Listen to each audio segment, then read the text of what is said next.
Praise the lord. మీ అందరికీ నా హృదయపూర్వక వందనాలు. మీరందరూ సంతోషంగా ఉన్నారని, మన ప్రభు అయిన యేసయ్య కృపలో అనుదినము నూతనమైన వాగ్దానముతో మన ప్రభు మనతో మాట్లాడి మనల్ని ప్రేమిస్తున్న గొప్ప దేవుని బట్టి ఈరోజు ఆ ప్రభువుకు కృతజ్ఞత స్తుతులు స్తోత్రం చెల్లించే బిడ్డలుగా ఉండాలని మన ప్రభు మనల్ని అందరినీ ఆశిస్తున్నారు. రోజు ఆయన నూతనమైన వాగ్దానం వినటం వలన నీ హృదయ సంతోష ఆనందములో నీకు కలిగినట్టుగా మన తండ్రి నీ యేసయ్య హృదయానికి కూడా ఆ సంతోషం ఆనందము కలుగుతుందని, నీ హృదయం జ్ఞానముతో దేవునికి సమర్పించుకోవాలని దేవుని వాక్యం ఈరోజు సెలవిస్తున్నది. దేవునికి స్తోత్రం. ప్రభు అయిన యేసయ్య మనల్ని ప్రేమించి మనకిచ్చున్నట్టి వాగ్దానము సామెతల గ్రంథం 16వ అధ్యాయం 23వ వచనం.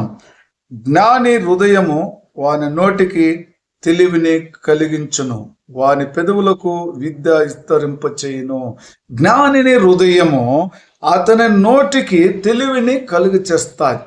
ఆ నోటికి తెలివిననగా ఆయన మాటలను ఆయన స్తుతించాలి, ఆయన గణపరచాలి, ఆయన వాక్యం ఇతరులకు చెప్పాలని ఆ జ్ఞానము హృదయం నుంచి వారి నోటికి అది కలుగు చేస్తున్నది, తెలియపరుస్తున్నది.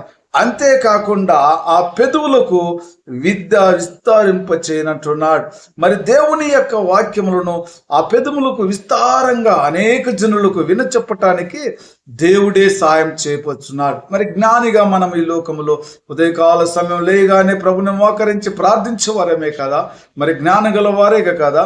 మరి లేయటం వలన, ఆయన స్తుతించటం వలన, ఆయనకు మన పెదవులతో ఆయన వాక్యములు విస్తారంగా చెప్పటం వలన, మరి ఇతరులకు చెప్పటం వలన, మరి యూట్యూబ్లో కావచ్చు, అనేకమైన టెలివిజన్లలో అనేక దైవ సేవకులు అభిషక్తులు కలిగినట్టు వారు ఈ లోకములో మరి దానికోసమే జ్ఞానముతో దేవుని స్తుతించటానికి హృదయ ఆరాధనలు చేస్తూ ప్రభునామను గణపరుస్తున్నారు కదా.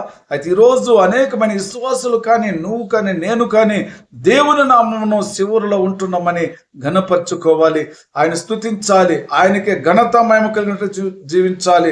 జ్ఞాని హృదయుడు వివేకమైన అనబడి రుచిగల మాటలు పలుకుటకు వలన విద్య ఎక్కువ అవును.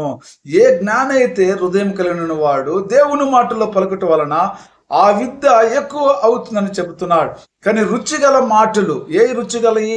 దేవుని మాటలు. లోకంలో అనేకమైన మాటలు ఉన్నాయి, ఆ రుచి కలిగిస్తుంది, కానీ అది ఇంతవరకే నశించిపోతుంది. దేవుని యొక్క సత్యమైన వాక్యములను ఎవరైతే దేవుడు ఉత్తముడని తెలుసుకొని వాక్యం ప్రకారం జీవిస్తాడో వారి రుచిగల మాటలు వారి కుటుంబంలో వారి పిల్లలకు అది ఎక్కువగా విద్య అభ్యసించి వారి కుటుంబమును వర్ధిల్లు చేయటానికి ఆ వాక్కు శక్తి ఎంతైనా కూడా వారికి సహకారంగా ఉంటుంది కదా.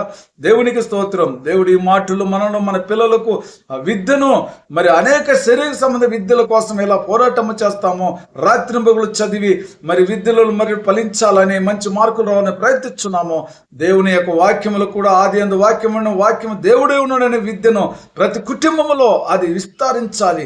అది ఆ యొక్క రుచిగలిగిన మాటలు ప్రతి కుటుంబంలో ఎక్కువగా ఆ విద్య కావాలని మరి ప్రతి బిడ్డ కూడా ప్రార్థించుదాం. ప్రతి కుటుంబంలో కూడా దేవుని విద్య మొదట, తర్వాత శారీరక సంబంధమైన విద్యలు ఈ లోకంలో ఎన్నైనా జరిగినా కూడా అది శాశ్వతమైనది కాదు, కానీ దేవుని విద్య శాశ్వతమైనది.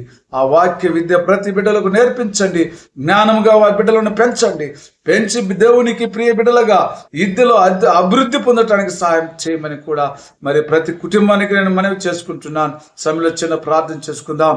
ప్రేమ కృపా జీవగల తండ్రి, పరిశుద్ధుడా, మీ కృపలో మీ మామలో ప్రతి కుటుంబంతో మీరు మాట్లాడండి. విద్యను యేసు ప్రభు యొక్క వాక్యమును తండ్రి, ఆ విద్యను పిల్లలు, తల్లులు అందరూ కూడా తండ్రి వారి హృదయంలో తండ్రి జ్ఞానము కలిగి పెదవులతో నా ప్రభువా అమూలమైన మాటలు పలకటానికి, రుచిగల మాటలు పలకటానికి ప్రతి హృదయానికి 10 పెదవులకు నా ప్రభువా స్తుతించే నాలుకలుగా, స్తుతించే పెదవులుగా మార్చబడాలని యేసుక్రీస్తు నామములో ప్రార్థిస్తున్నాను తండ్రి. Amen. Praise the lord. God bless you.